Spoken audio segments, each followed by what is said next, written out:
Welcome to the Cheating Wife Stories channel. I'm no hero, at least not now.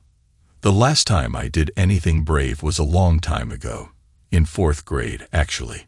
There was a girl in my grade named Cindy Van Dyck. Not popular, not well-dressed, and not well-off. Her red hair was dark and dull, hardly ever washed, and she had freckles, not the cute dusting across the nose that some girls had.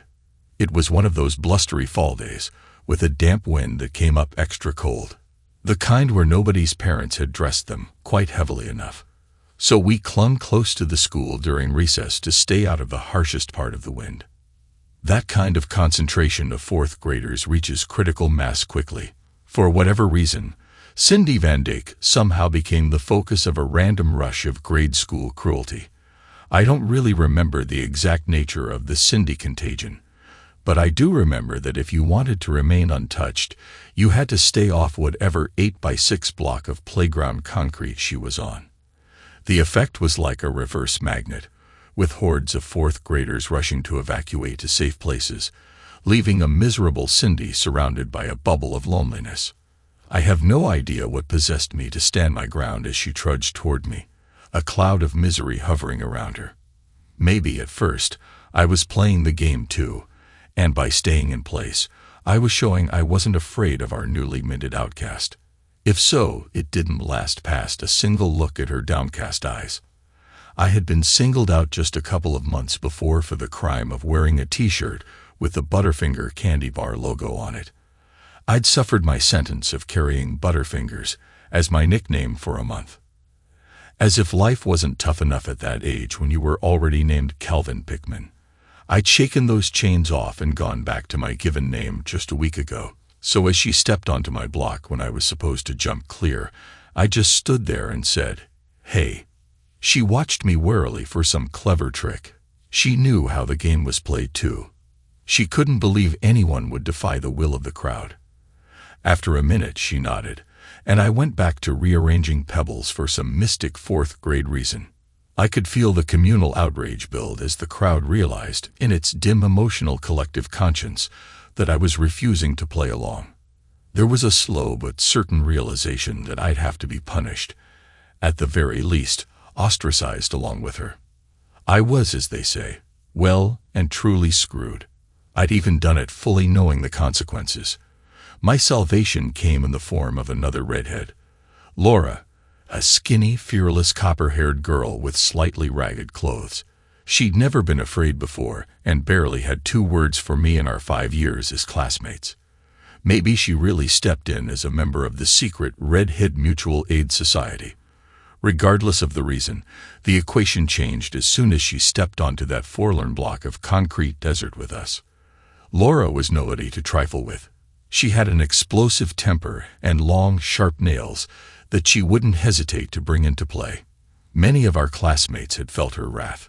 She glared around with blazing, forest green eyes at the suddenly cowed mob, daring them to do or say one thing.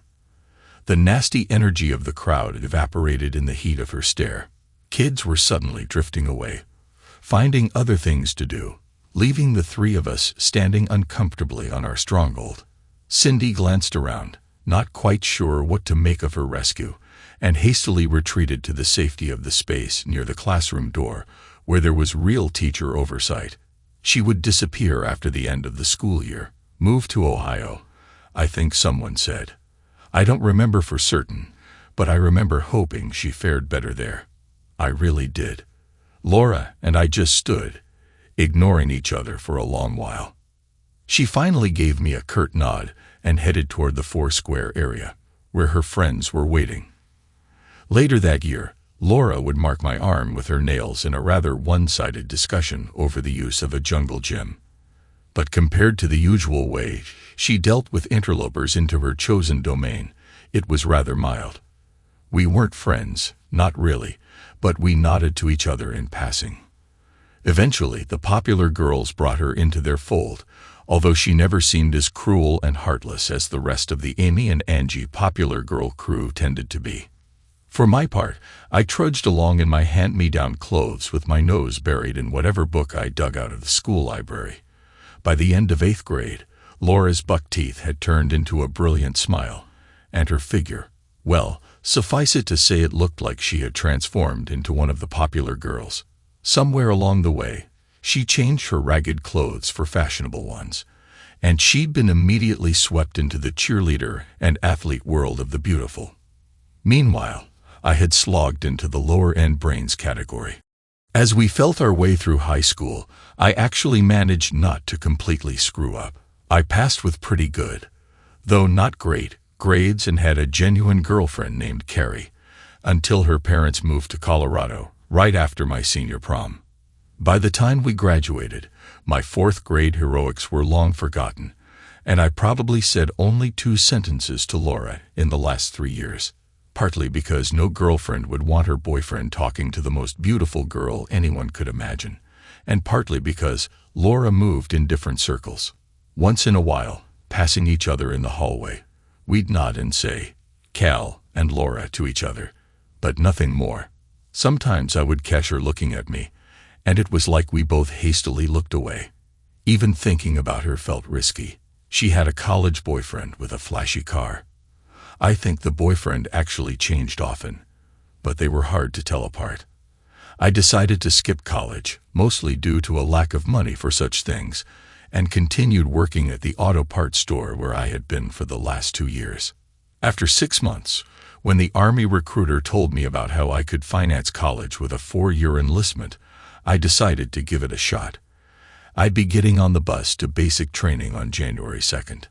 I had no great dreams, but I scored big on the test for learning languages and requested to be a Chinese linguist, as I'd heard it translated to a lot of college credits. For my last hurrah, I decided to attend Joe Pedon's New Year's Eve party. He was a year older than me and had the cool parents who, since the year he turned 16, simply disappeared for about 3 days before and a week after New Year's, giving him plenty of time to plan, execute, and clean up. Needless to say, this time was not wasted.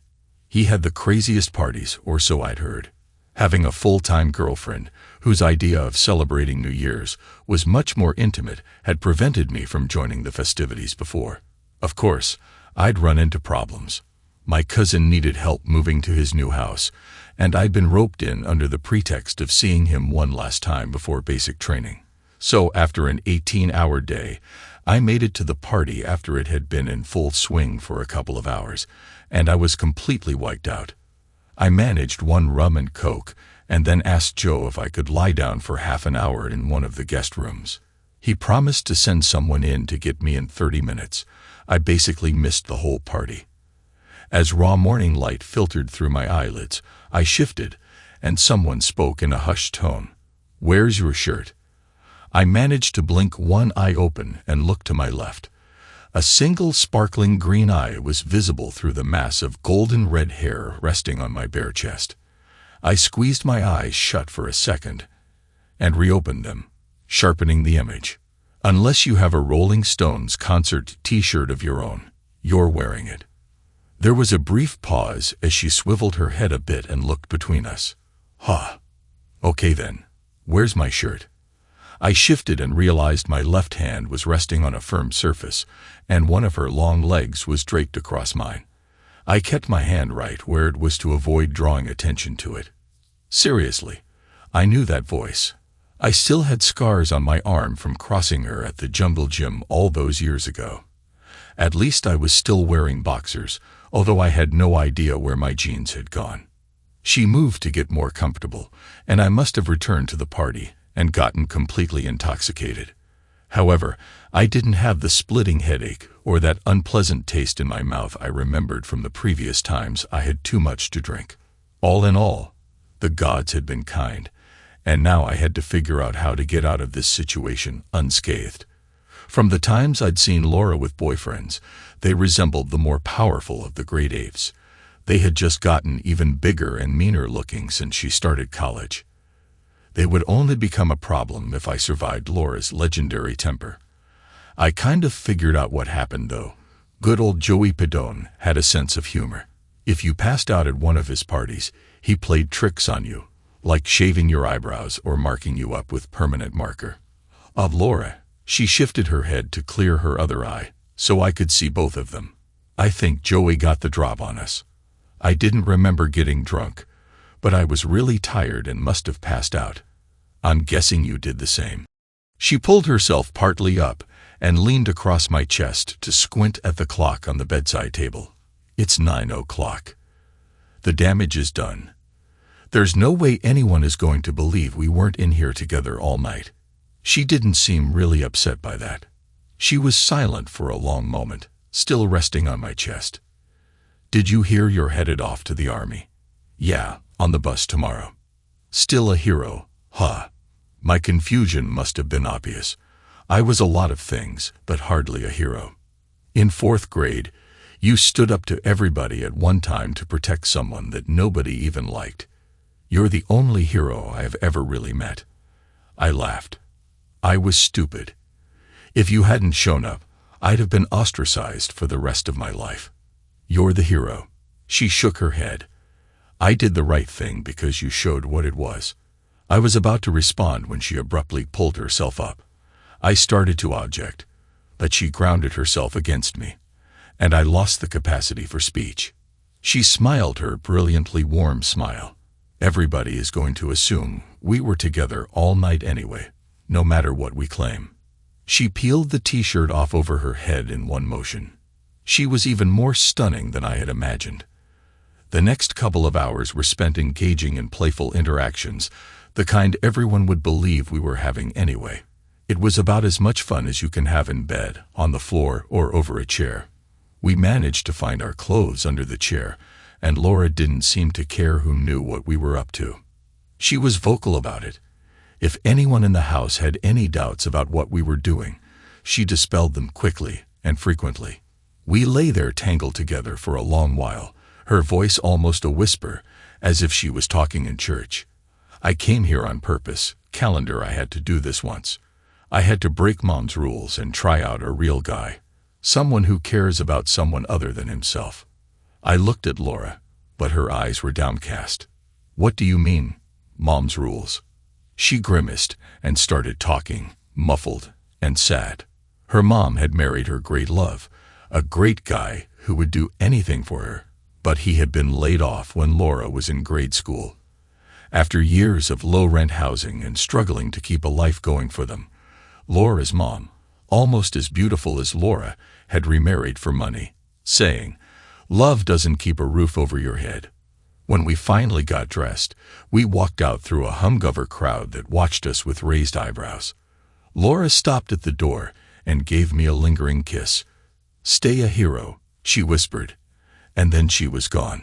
I discovered a lot about myself in the army. Basic training sucks. The most important thing a drill sergeant teaches you is that no matter how pessimistic you are, you're even more worthless than you think. I also discovered that when you sign up for a language, that's exactly what you're doing. Signing up for a language, not the one you thought you were choosing. I didn't even know Shona was a language, much less that it's centered in Zimbabwe. It also meant that my clever idea of going to language school in California so I could surf was not going to happen. Shona was taught in a grim contract school in Virginia. After I finished training, I was off to Fort Bragg as a brand new private first class. I should have spent the next year learning how to be a soldier, but I was immediately sent to support a special forces team on a 6-month deployment in Africa. I didn't think I'd done much more than stay out of the way, but a letter of commendation reached my unit before I even got back. It quickly became a pattern. 6 months in Africa, more language training in other African languages, and another 6 months, and so on. 3 years of being loaned to every Special Forces team with missions in Africa set my course, and I finally applied for airborne school. Then the Q course, the Special Forces Selection Course. If I was going to be doing this anyway, I might as well get all the training. It sure as hell wasn't easy, and it gave me a new respect for the guys I'd been working with. For the next 7 years, I spent about half my time in Africa, mostly trying to avoid getting shot or catching something incurable, while I used the time to finish my degree in corporate security. I learned more about the rivalries, connections, and dynamics of Africa. I imagined myself becoming part of the web, becoming part of Africa. I was that guy, the one who spoke the languages, understood the people, and reminded everyone that it was Africa, and that's the way it goes. I probably would have worked there for the rest of my career, untangling the complexities of the continent. Until I went to the market, I was looking for trinkets for family members, some food for the team house. Nothing really important. I was just killing some time. I had just finished my degree before returning for the deployment, and for the first time in a long time, I had no reading to do, no papers to worry about. My weekends were my own for a change. I was probably 100 feet away when I saw her. She was young, terribly young, and very pregnant, but it was her eyes that caught me.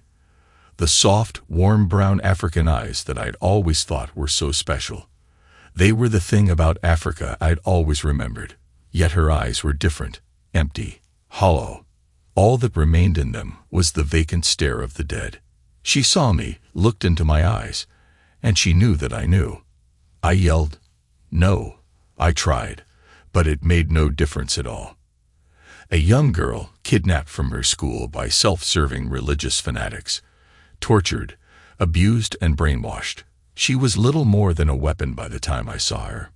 Maybe with time and effort, somebody could have recovered that lost girl, but there was no time.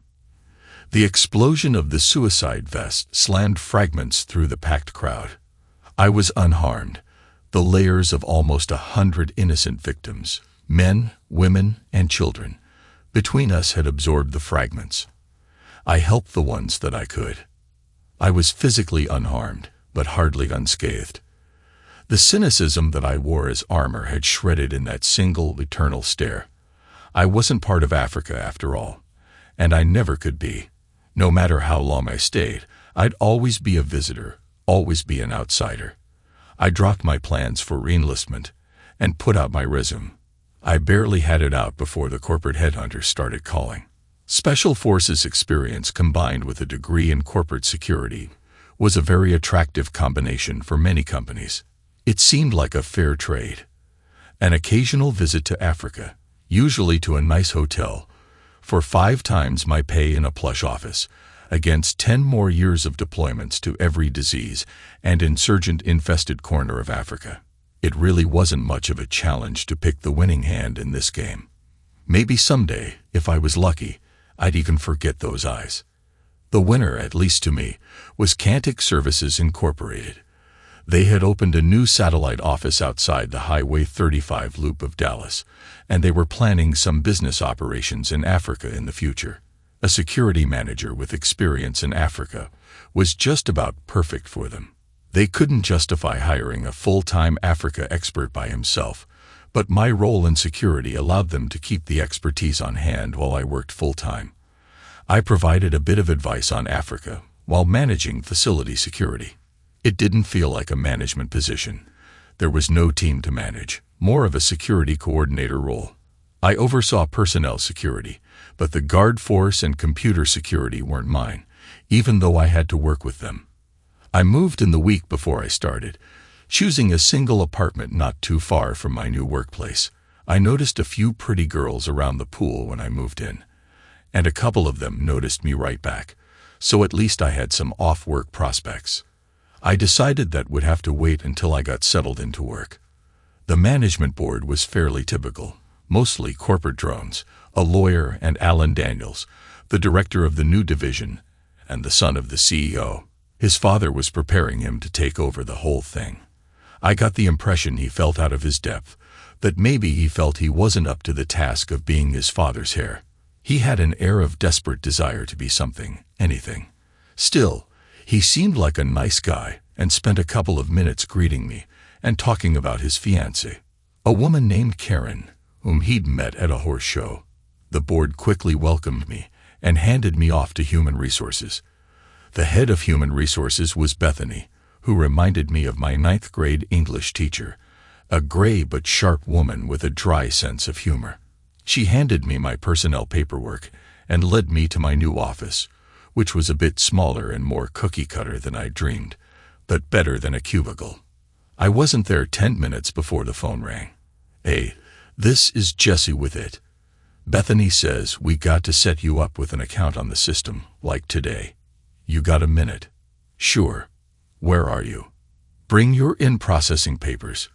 Go out of your office, turn right, take the green corridor to the light blue, go left, and walk until you reach lemon yellow. My office is the first on the right. Sounds colorful. Welcome to Crayola land. 3 colors and a near miss on dark yellow. I walked into her office, and a pixie-ish woman with bright green hair and matching lipstick peered at me through green-framed glasses past her computer screen. Her blue eyes sparkled, and she smiled broadly. Hey, you made it. How do colorblind people get around here? I sneak out and leave cookie crumb trails. You'd be taking snickerdoodles to chocolate chip to peanut butter. She grinned mischievously, then launched into a horrible parody of a German accent, sticking her hand out. Your papers. I must have your papers. I handed them over and watched her hands blaze over the keyboard. She glanced down at the papers. Not married. You got a girlfriend. No time. Just got here, moved into my apartment a week ago. She wrinkled her nose like a bunny for a second. Then, what? I was going to flirt with you until you asked me out, but that could take half an hour and I have a lot to get done. It would work though. Once you asked me out, we'd have to go out for coffee, then a casual date of some kind. After that, you'd want to take me to a nice restaurant to make a good impression, so you'd ask me what kind of place I want to go. I figured we could fast forward through that stuff. She flashed an impish smile. I held my hands up in surrender. Okay, you figured out my plan. What time? 6:30. We'll walk. There's a new place that just opened up about 3 blocks from your apartment. This felt distinctly like a setup. Where do I pick you up? 3 floors down, apartment 6. I watched you move in. I looked at her with narrowed eyes. The girl by the pool in the blue bikini. Her suppressed giggle managed to burst out. The bikini you found so interesting that you didn't remember my face. Hey, you had on huge sunglasses and that big hat. There hadn't really been very much to the bikini, which was why it was so interesting, to be honest. Yeah, I saw what you were looking at, and it wasn't my hat. She gave me a sideways smile to let me know she wasn't offended. That was the start of a lot of good times. Jess was a Dallas native and knew every fun place to go. She'd lived in Austin for a while, which explained the hair. It didn't stay green. It changed often, and her lipstick and glasses changed with it. Stay weird, Austin, stay weird. She wasn't shy and didn't have any problems letting me know when she was interested in spending time together. She was honest and made it clear that she wasn't interested in a serious relationship right from the start, and that I was something of a break from all the drama. Conventional relationships just weren't her thing at all, but she only dated one guy at a time. While the logic didn't seem quite straightforward to me, it suited her quirky personality. Frankly, I was just having a good time anyway. I didn't really have time for a full-time relationship. I'd only been at Cantic for 6 weeks before I was called down to the CEO's main office in the heart of Dallas. After waiting an extra half hour, I was shown in to meet him. He was an older man in a $5,000 suit, with a perfect tan, perfect teeth, and a snow-white, perfect head of hair. He looked like he belonged in a movie or on a golf course. He got up and walked around the desk to meet me as I walked in, taking my hand in a perfect handshake, gripping just hard enough to show no sign of weakness, just light enough not to be overly aggressive. Calvin, welcome aboard. Thank you, sir. Glad to be here. Good to hear. How are you settling in? I'm doing well. The office is good, and my coworkers are friendly. In Jess's case, extremely friendly. That's good. Have a seat.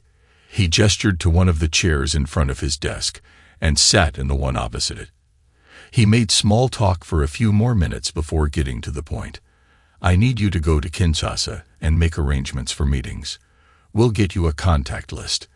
This is just to lay the groundwork with businessmen and a few government officials. There's a lot of potential there.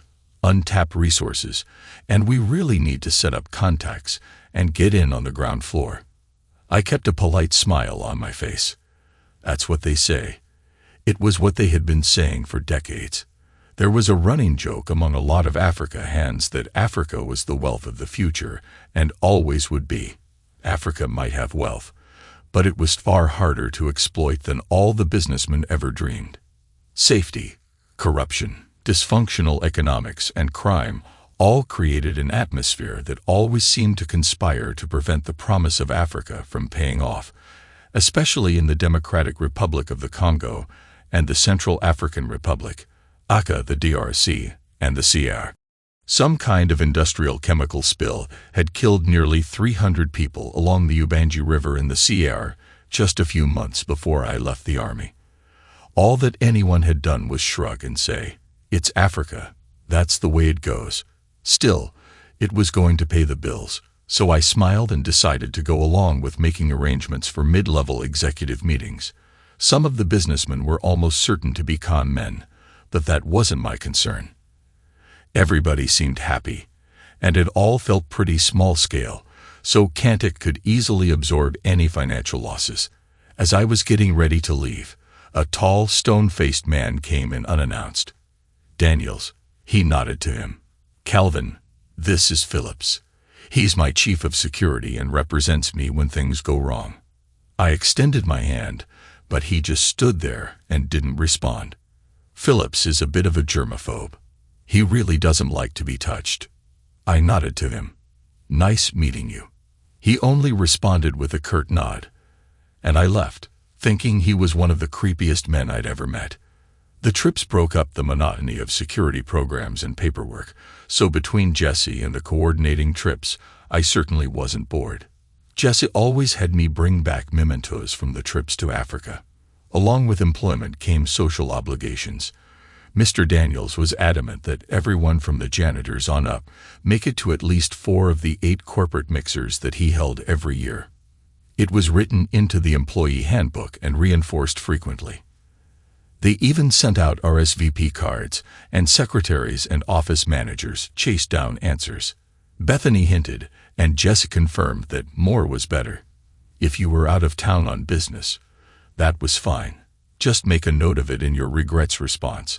But if you had any chance of making it to the mixers, you should take it. Mr. Daniels attended every one of them and remembered every employee who showed up, which reflected in the end-of-year bonuses. Since 4 of the gatherings were barbecues, 2 were semi-formal, and only 2 formal, most people could find 4 they could tolerate. I figured I'd better attend as many as I could, and decided to drag Jesse along if possible. At least that way, it wouldn't be boring. I brought it up while we ate at a new Thai place Jesse had discovered. "I'm going to the 4th of July barbecue. Are you interested?" She shrugged, her fluorescent purple hair bouncing. I could be. It's more of a family event, but they rent out the whole resort. The rooms are free, and the food is always amazing. The only problem is that you have to participate in some of the events to go. I really need to hit as many of these mixers as I can, and I can't think of a better game partner than you. She flashed me a smile. I already looked up the events. I think we can place in the rock wall race because only one couple has signed up. I'm pretty good at trivia, so if I can con Bethany and her husband into teaming up with us, we have a shot at not looking like idiots. He's a history professor and wicked smart at trivia. We need one more event, right? Not the 30-second hot dog eating contest. I got talked into that last year. I won, but I got sick. Well, that explains why you were so good. Shut up, she glowered at me in mock fury. Okay, got it. So how about the mud run obstacle course race? It's the big event. It's on a Sunday, and the rock wall race is Saturday morning, so we'll have time to recover. I'm too short for the walls. I've done a lot of obstacle courses. It's practically an art form in the army. I know some tricks for walls. She shrugged. It's messy, but it might be fun. You sure you will be there? I don't want to be left hanging. I should be back at least 3 weeks before. I'm only going for 2 weeks this time. This whole thing is probably a waste of money on their part, but I'm doing my best, and I'm getting paid. Did you tell them it seems pointless? I finished my bite of pad thai noodles. I did. I thought I was pretty circumspect, and I sent a nice polite note up the chain. The only one that responded was Phillips. He basically told me to shut up and do what I'm told. I've only met him a couple of times. He makes my skin crawl. He never says anything, just stares and looks at me like I'm an insect. I don't even know what he really does. None of the security people report to him. I know some of the meetings I've set up in the CAR and DRC are for him, but that's all. Jessie spooned some jungle curry onto her rice. I know he reports only to Mr. Daniels. I just don't trust him. All the stuff I've gotten from him seems, I don't know, condescending maybe. Probably just in a hole. You're the new guy who's done that cool special forces stuff. Maybe he's just jealous. I watched as our mango and sticky rice arrived. Just doesn't feel right. Our conversation turned back toward the 4th of July mixer. I did get back in time. Jess and I came in second in the rock wall race out of 5 couples. But honestly, 2 of them were doing it because everything else was full. Jessie turned out to be right about the trivia contest. It wasn't even close. I managed to answer 2 whole questions, and Bethany about 5. But Jessie and Ho, Bethany's husband, pretty much ran away with the competition, while we all drank too much and ate dry-aged steaks that must have cost $50 apiece. Despite her serious demeanor at work, after a couple of drinks, Bethany turned out to be hilarious. I asked her if she and Ho intended to run the mud race. Bethany rolled her eyes, snickering. I can't believe you're asking me that. Have you looked at the obstacles? The walls aren't all that bad. Forget the walls. It's the crawl-through pipes. There's no way in hell I'm getting this 42-inch butt through a 36-inch pipe. Jess, a little more than half-lit, began giggling uncontrollably at the image of Ho behind her pushing her through the pipes. Oh yeah, I know how that would go. If I got stuck in a pipe, the last thing on his mind would be helping me get loose. Jess spun an invisible lasso over her head, grinning from ear to ear. Bethany choked on her drink for a second. That'd be the last year we're allowed to attend. Her eyes widened. Hey, maybe we'll do it the year I retire. Go out with a bang. Jessie howled, and Ho nodded agreeably. Both women worked their way up to breathless laughter. I shook my head. Sorry, I asked. Ho gave a half smile. I kept forgetting to separate the 2 of them when they got to drinking. They'd really fed off each other. I could see that as he smiled fondly over at his wife for a second, then turned toward me. Bethany tells me you're the Africa expert, as well as the security manager. Daniels himself chose you. Alan's a pretty good guy, but I think the board probably identified me. He pursed his lips, puzzled. No, I'm sure she said it was the old man, not Alan. I started to ask, but Jessie fell back against me, laughing wildly at something Bethany had said. Ho held his hand up.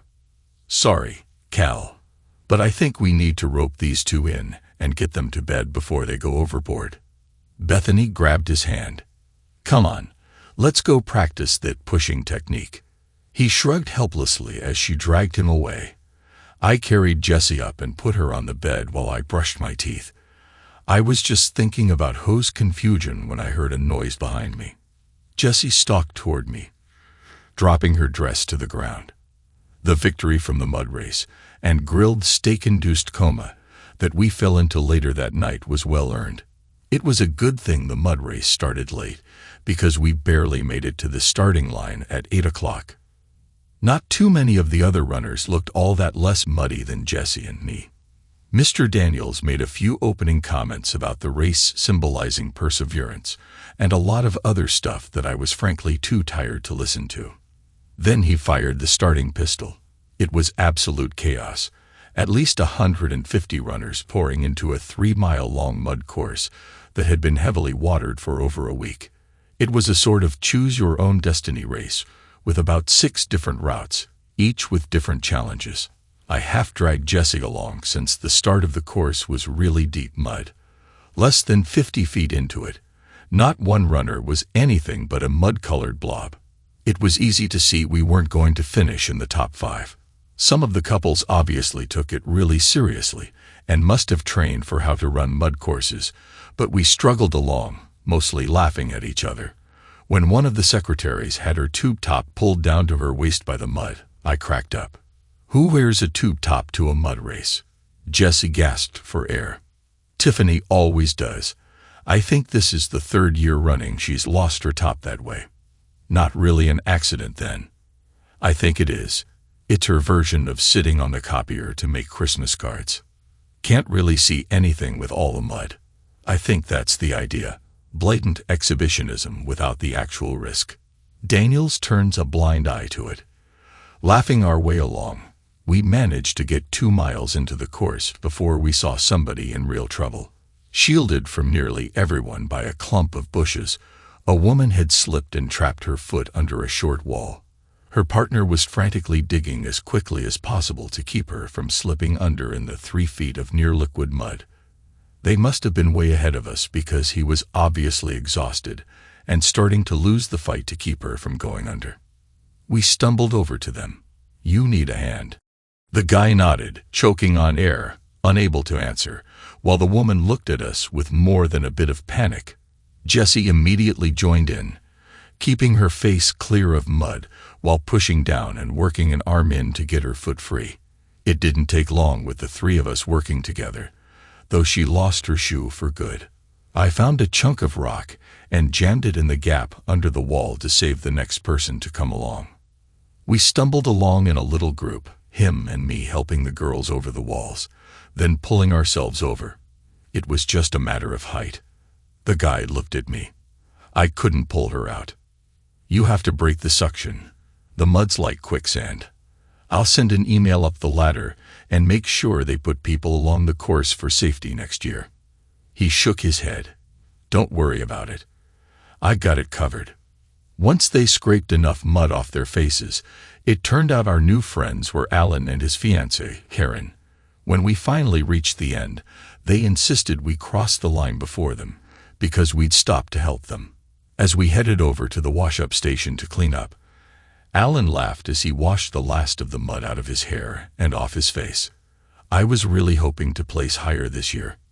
Karen laughed. "We did okay. I survived, and for a while, it looked like that wasn't going to happen." Jessie pulled her waistband out and peered down into her shorts pensively, while Alan and I exchanged looks. Alan finally grinned. "My father paid for a very expensive brunch, and I think we need to make a serious dent in the champagne. Meet you there after we clean up a bit." I nodded. At least it had washed the taste of mud out of my mouth. We cleaned up and were back down in less than half an hour. Jessie paid tribute to the mud run with mud-brown hair, nail polish, and lipstick. Alan and Karen had grabbed a table and already heaped it with food and a chilled bottle of Moët and Chandon. "What did you do? Order 4 of everything?" Karen nodded and held up a chocolate-filled croissant, pointing to a plate with 3 more. "Better catch up, you two. I'm about to drown my memories of endless mud in chocolate." Jess and I dug in, laughing and joking with Alan and Karen. Karen seemed to have all the self-confidence and assuredness that I sensed lacking in Alan. She'd gotten her undergraduate degree at Wellesley, then moved on to an MBA at Harvard Business School. She seemed more comfortable with the idea of running a multinational company than Alan did. They really complemented each other. By the time we left, Alan and Karen had promised us an invitation to their wedding. The next few months were a whirlwind of work and trips. I traded emails with Alan, and we even managed several games of racquetball where we were pretty much evenly matched. We also shared a few beers together on occasion, until my trips to Africa picked up. I was gone for the next 2 mixers, which was disappointing, especially since Jessie managed to go to the Halloween party and told me that Tiffany dressed up as a character with a bit more skin showing. She did take pictures, though, and it was truly impressive. I asked about Alan and Karen, but she hadn't seen them there, which was odd. More bothersome was that something about the trips to Kinshasa was starting to seem peculiar. The guys I was setting up meetings for seemed to know each other already, and there didn't seem to be any rhyme or reason to the scheduling. Even for Africa, where delay for monetary gain was a time-honored tactic, it just felt wrong. I sent a note to Alan about my concerns. His response was distracted and a bit confused, but he promised to kick it upstairs to his father. I didn't catch it at the time, but he completely ignored my polite request to send my regards to Karen. Maybe if I'd noticed that I wouldn't have been caught so completely flat-footed at Christmas. The Christmas ball was the most formal of all of Mr. Daniels's mixers. White tie, ball gowns, entrees nobody could pronounce, and live orchestra music in a massive ballroom were the order of the day. I would have asked Jess, but she sent me a note before the invite even reached my desk, telling me to pick her up at 5:30 on the day of the ball, and that she already had an incredible dress picked out. The dress really was stunning. When Jessie answered the door in a shimmering, opalescent white sheath dress, with matching hair, lipstick, and nail polish, I was momentarily dumbstruck. She gave a smug smile. "Cat got your tongue." I caught my breath. Wow, just wow. I squeezed my eyes shut and opened them again. It was just unreal. Her smile went a little lopsided in a good way. We both recognized that we were just friends, but she liked being appreciated. She took my arm, and we headed out to my car. After dropping the car with the valet, we entered the grand ballroom, an enormous 100-year-old venue that they'd managed to keep in near-perfect condition. We found our table off in a remote corner, which bothered me a bit. As silly as it seemed, I thought we'd had a lot of fun with Alan and Karen, and I kind of expected to be a bit closer to wherever they were sitting. Still, Bethany and Ho ended up at our table, so we had entertaining conversation, and when the dancing started, we traded partners for a couple of dances. I caught a glimpse or two of Alan, and finally, during a lull, Jess and I decided to go over and socialize a bit. We were still 20 feet away when Jessie suddenly stopped and tightened her grip on my arm. Holy, who the hell is she? I followed her stare. The woman hanging onto Alan's arm wasn't Karen. She was tall with a figure that was hard to leave, with long golden red hair. She held onto Alan with an easy confidence that made it clear she felt a sense of ownership. We weren't the only ones looking at her. Nearly every man and woman on the floor had one eye on her, a mix of jealousy and barely concealed admiration. Jessie blinked. Wow, where did she come from? Alan suddenly caught us staring. Cal, Jessie, come on over here and meet Trina.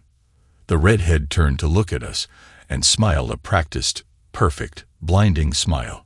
Trina Roberts, I'm Alan's fiancée. She didn't seem to recognize me at all. But I knew her.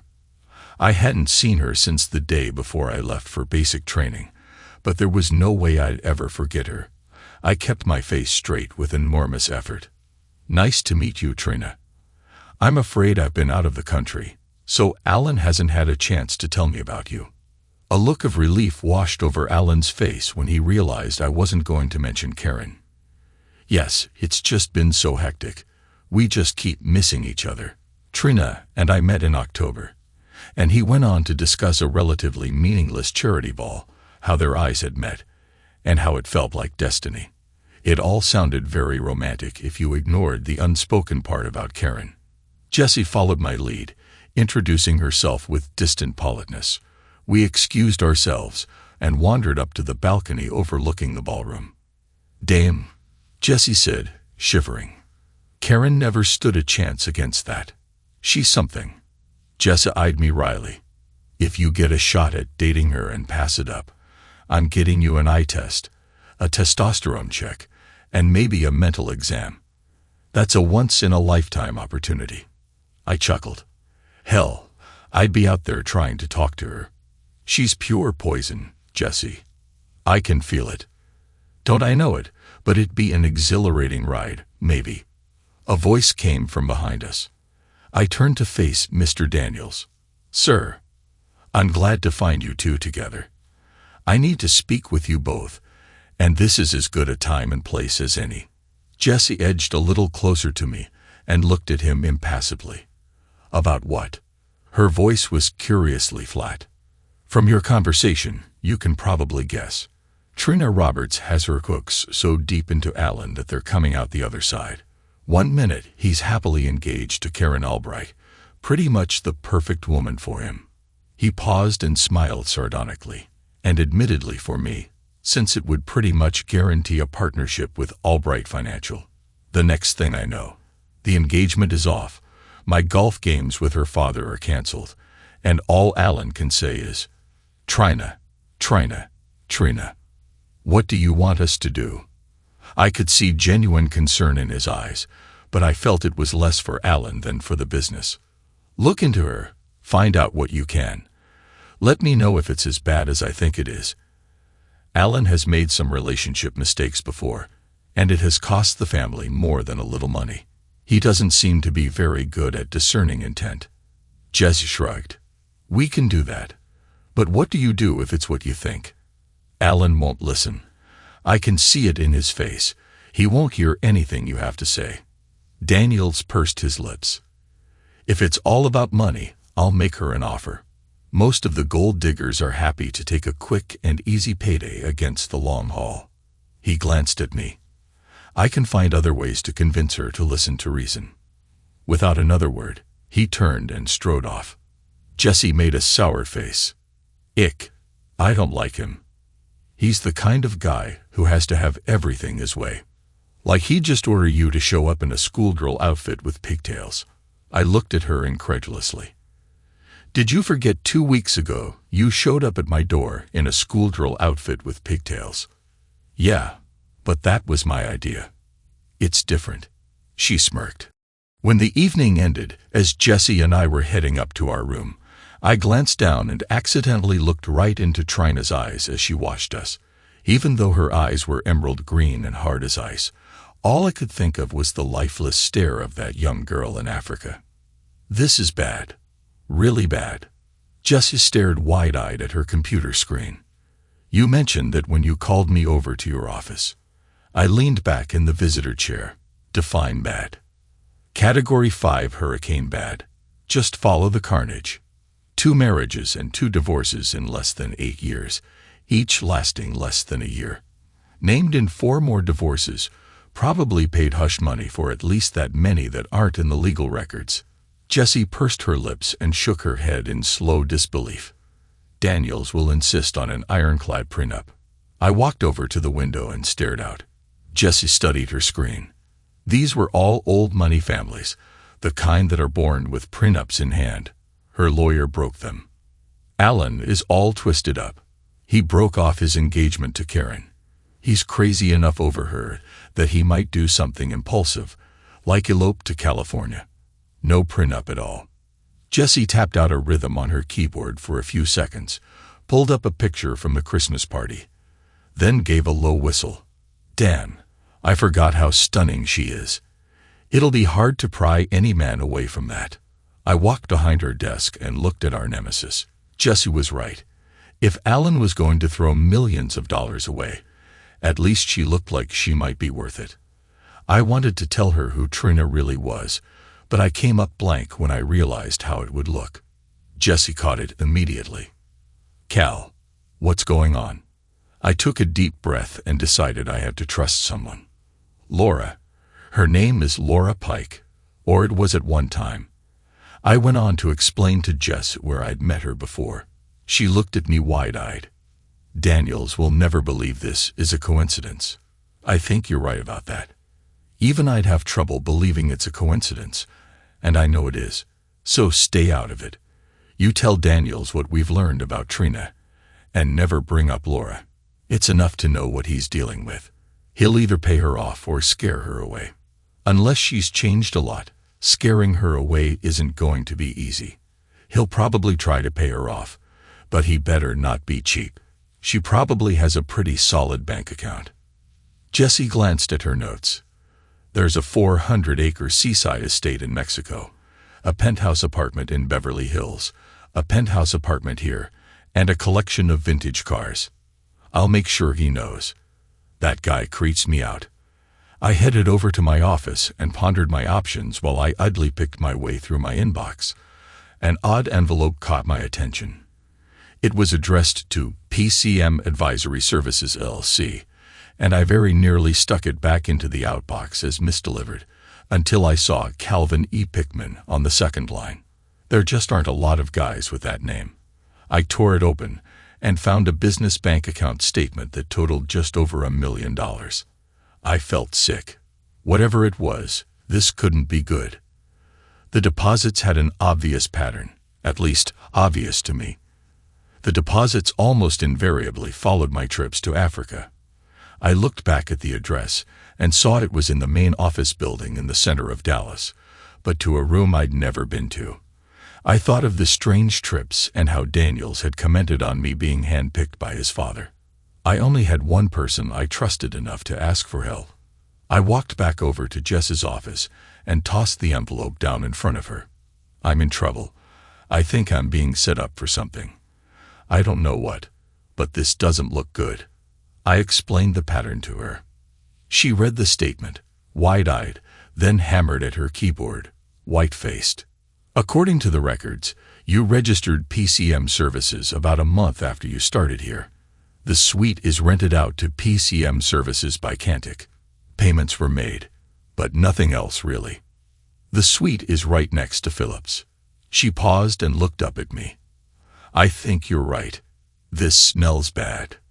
I can do some digging. You need to be careful, Calendar. I nodded. I'll pass the info on Trina to Daniels and act like nothing is wrong. I stopped and thought for a second. Could you find out more about Phillips? There may be something there. I sent Daniels the information on Trina in an email. There was no way that I wanted to meet him in person and risk him realizing that I knew something. Good businessmen can read people all too well. I got a short response back that he would take care of things. When I dropped by Jess's office, she let me know what she'd found on Phillips. Not a lot, but enough to make me worry. His full name was Eric Phillips, and he was a former DEA agent who'd left the agency under a cloud of suspicion when his partner was killed and several $1,000s had gone missing. Not enough evidence to prove anything, but it was clear what the DEA thought of him. Jess also looked into the bank account. The money was coming from an anonymous account in places like the Cayman Islands, but she was otherwise sparse on information. Her stock answer was a harried and distracted, still digging. I just have to play along until I knew what was going on. It was quiet for a couple of days while I mostly tried to figure out what to do. If Daniels was stitching me up for something, I needed to know what it was and how far it went. I was staring out the window, watching rain spatter against the pane in a numbing rhythm, when the phone rang. Please hold for Mr. Daniels. A moment later, he came on the line. Calvin, I need you to have a word with Miss Roberts. She laughed in my lawyer's face when he offered her a $400,000 payment to leave town and leave Alan alone. What do you think I can do? Push her. Get her to understand that this is not happening. I will not allow it. Sensing my hesitation, he continued, I'd send Phillips. He can be very convincing, but he is out of town at the moment. His voice made it clear that he expected me to do what I was ordered, and I needed time. I can do that. I'll have some words with her. She opened the door to her penthouse apartment and just stood back with an enigmatic half-smile and one arched eyebrow. She was even more beautiful than I remembered.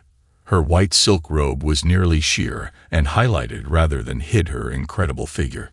I stepped past her, and she pressed the door closed. Laura. At least she didn't deny it. Nice to see you. Calendar still playing the hero. Not so much anymore. I glanced around. The whole place screamed money in a million subtle ways. She leaned back against the doorframe in an almost lazy stretch, her emerald eyes locked on me. So I'm guessing Daddy Daniel sent you. He asked if I could talk with you about Alan. Glancing sideways at me, she smiled slightly. I'm a little surprised. I thought you'd still be too much of a hero to do this kind of thing. I'm just here to talk. Did you tell him you know me? Not yet. I was hoping we could deal with this quietly.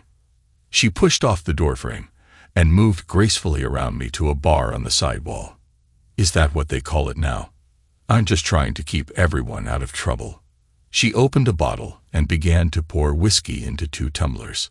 Oh, but that's not how it works, Calendar. She turned and handed me a tumbler and took a long, slow drink from the other. So how does it work? I sipped her very expensive whiskey, savoring the taste almost as much as the sight of her.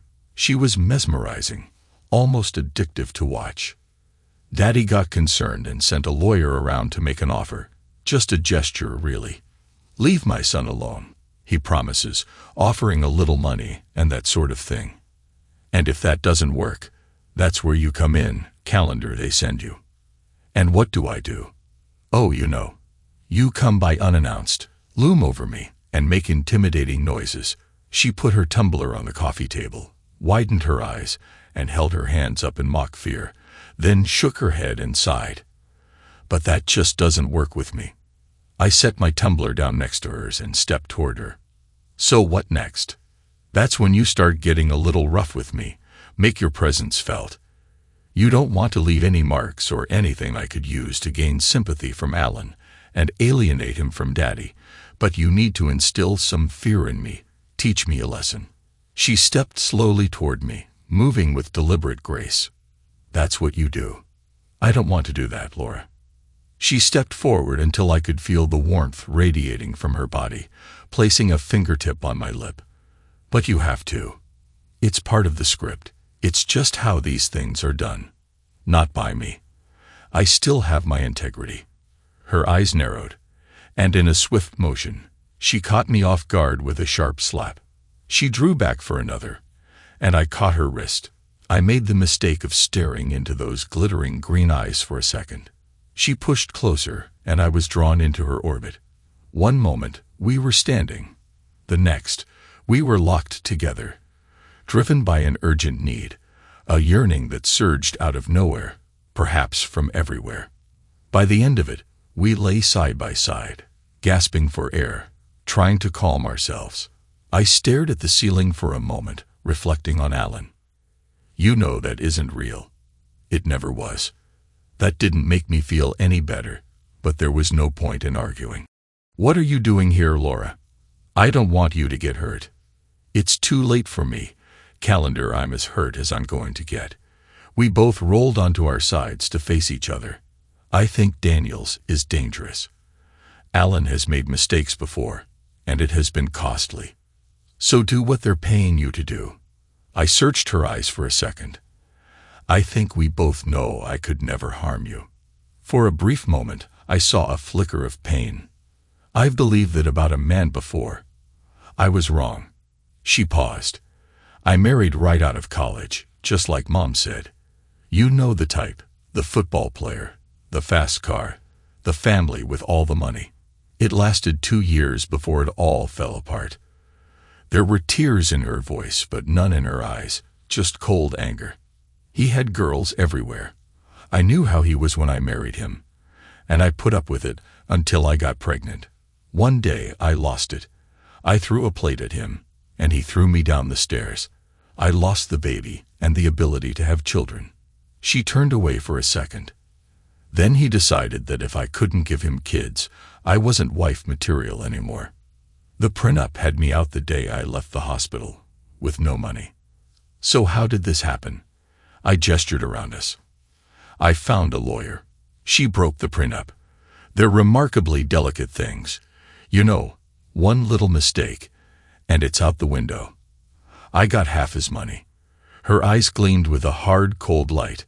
The maid saw him hurt me. It cost money to get her to testify, but it was worth it. He spent a couple of months in jail, learning how to treat people better. And since then, well, I know how the game is played. So since your marriage didn't work, they all need to be destroyed. I expected anger, but instead, she smiled, and it was edged in ice. I've never broken a marriage where a man wasn't already playing around. They deserve it, and their wives deserve to know they're not worth keeping. I even make sure the wives get the evidence they need, very discreetly, of course, Through my lawyer. What about Alan? What did he do to deserve this? She looked away. Alan is a special case. Believe me, this is for the best. The catch in her voice told me it bothered her. I didn't know whether I should press or not, but I was running low on trust for the entire Daniels family, so I dropped it.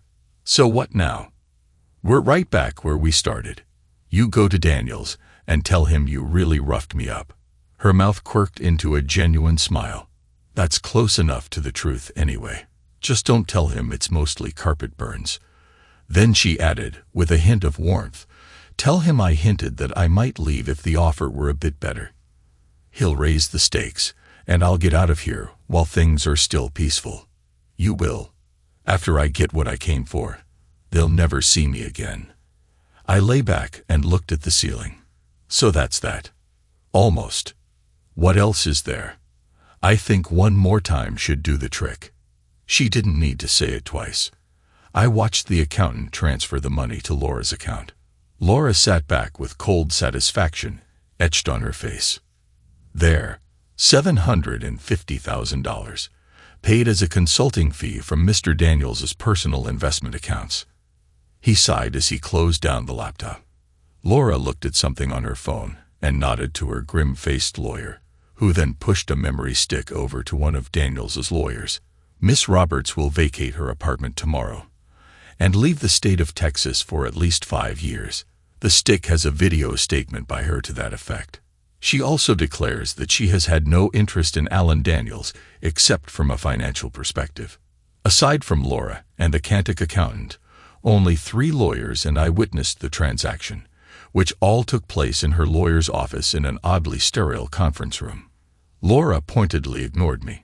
Daniels had insisted I be there as an implied threat, a reminder that he could do more than offer money. He, on the other hand, had distanced himself from the proceedings. Alan, of course, was unaware of the coldly financial sacrifice of his dreams of happiness. What I couldn't understand was the sheer glee in Laura's eyes as she walked past me to leave. From what Jesse and I had seen, the money just wasn't high enough to really buy her out. Consequences to the innocent are, of course, inevitable. It was almost 2:00 a.m. when I got the phone call to come down to the police station. He was uncooperative, and the cops found my security manager card in his wallet. No bail, just get him the hell out of here. The cop at the desk said he just wanted Alan gone. Alan Daniels in the drunk tank would be way too much trouble, and she didn't want it. She led me to the holding cell of the substation where he was. They really didn't want to call us, but he was getting pretty unruly. He was half sitting on the end of the single bed in the cell, but he opened his eyes as soon as we entered. He tried to lunge off the bed at me, but just flopped onto the filthy floor, out cold. The cop helped me get him up on my shoulder, then pushed an envelope at me with his belongings. Cell phone, belt, wallet, $303 in cash. You gonna be able to handle them? I'll probably be wearing whatever he drank for supper, but I'll make it. I dragged him out to my car and strapped him in the seat. I tried to think of who to call. There was no way I was handing him off to his father, and I couldn't think of anyone else who cared enough about him to watch over him. Except maybe there was that one person who might. I pulled his phone out and checked it. Poor knave Alan didn't even keep a screen lock on it. I stared at the picture he had set as his wallpaper and felt a pang of nausea. I flicked through the contacts and made the call. She didn't sound thrilled, but she answered, and I told her I'd just dump him on her doorstep if she didn't let me bring him in. I dragged him up the steps and then into the high-end townhouse while she held the door. What am I supposed to do with him? Call. Keep him away from sharp objects for a couple of days. Treat him with care for a while. Then maybe forgive him. He didn't have a chance against her. You know he didn't. Karen pointed down a hallway. I do know. That's what hurts. I didn't even see it coming. He doesn't love her or anything like that. It was just infatuation. Alan should have been smarter than that. Pisses me off. You've always been the sharper half, Karen. Remember that. I tossed Alan up on the bed and pulled his phone out, flicking it on and holding it up for her to see. Somebody sent this to his private number from a burned phone. If his father had it, he'd have thrown it in his face. If you wanted revenge, you'd have sent it from your phone so he'd feel worse. You're the only one who stands to gain from sending this anonymously. That's why I'm here." She stared at the picture of Laura in a compromising position on the carpet. I had her place wired.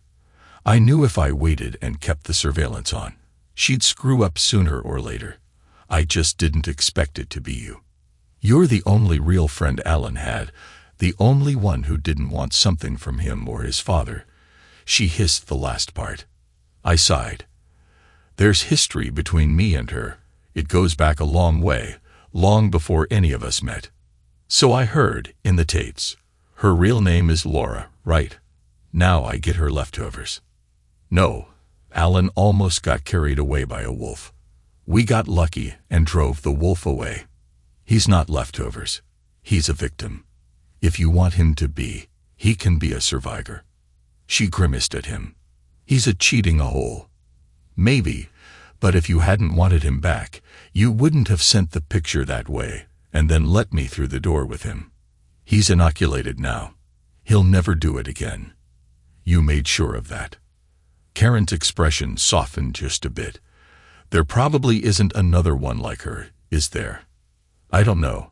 Maybe there is, but now you know what to watch for. He'll be making up for this for the rest of his life. I rolled Alan onto his side and braced him with a pillow. And he'll thank you every day for letting him. Just keep him on his side. The rest of his life could be 10 minutes. I don't expect Alan will want anything to do with me anymore, so I wish you two the best.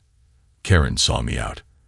As I headed home, I reflected that with all Karen's manipulation and deception, maybe the only real difference between her and Laura was that she actually loved Alan. At least a little.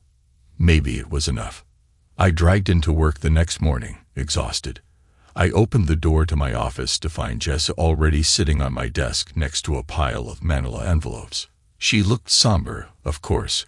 Her hair, lips, and nails were all dead black, which may have made it a bit more obvious. It's as bad as you suspected. Daniels and Phillips are setting you up to take the fall for covering up that industrial spill on the Ubangi. Evidence tampering, witness tampering, obstruction, corruption, extortion, everything. Daniels took it on as a favor to be paid back later for one of the French allied factions in the CR. He didn't realize how bad it was going to get and decided he needed a fall guy. Phillips is doing most of the work. I sat heavily next to her. Cal, their plan only works if you can't testify. It'll only work if you're dead. I sighed. What have you got? Some emails, but mostly texts. Everybody forgets the company backs up the texts from company phones for 5 years. She pointed to the stack of envelopes. I've got it ready to mail out. FBI, Department of Justice, IRS, and every other agency I can think of. She shrugged. I even have the Department of Agriculture in there somewhere. I could just take it over to the FBI office. They take one look and drop you in jail until they can sort it out. Phillips was DEA, and Daniels has reach. You wouldn't make it alive until morning. She reached up and touched my lip with one fingertip. I may not love you, but I'll miss you. Calendar, I really will.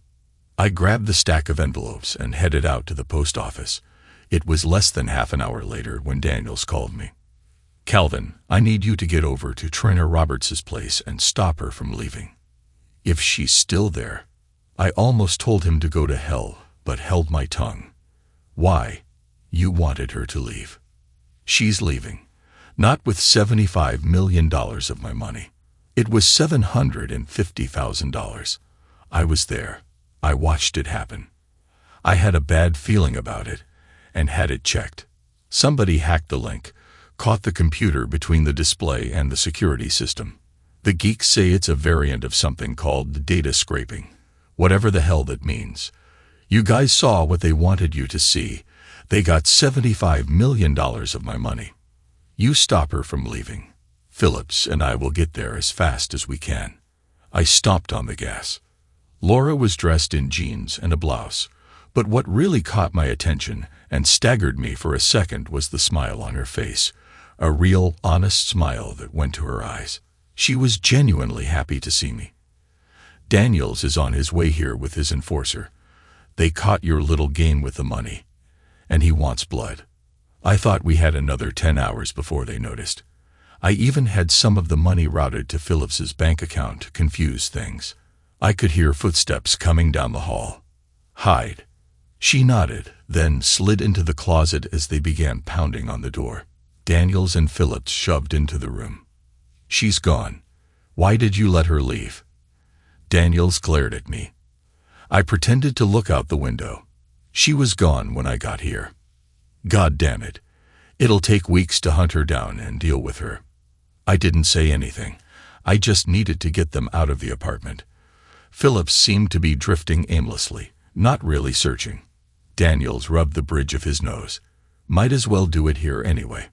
Phillips pulled out a small revolver, a short-barrel .38, and leveled it at me.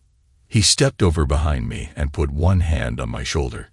Daniels walked over to the bar and examined the bottles, slowly pouring himself a drink. "It's just business, Calendar." He pulled a case out of his jacket pocket and produced a syringe. "Phillips tells me it doesn't hurt. Murdering me to cover up your mistakes seems pretty personal to me." "Not everything is business."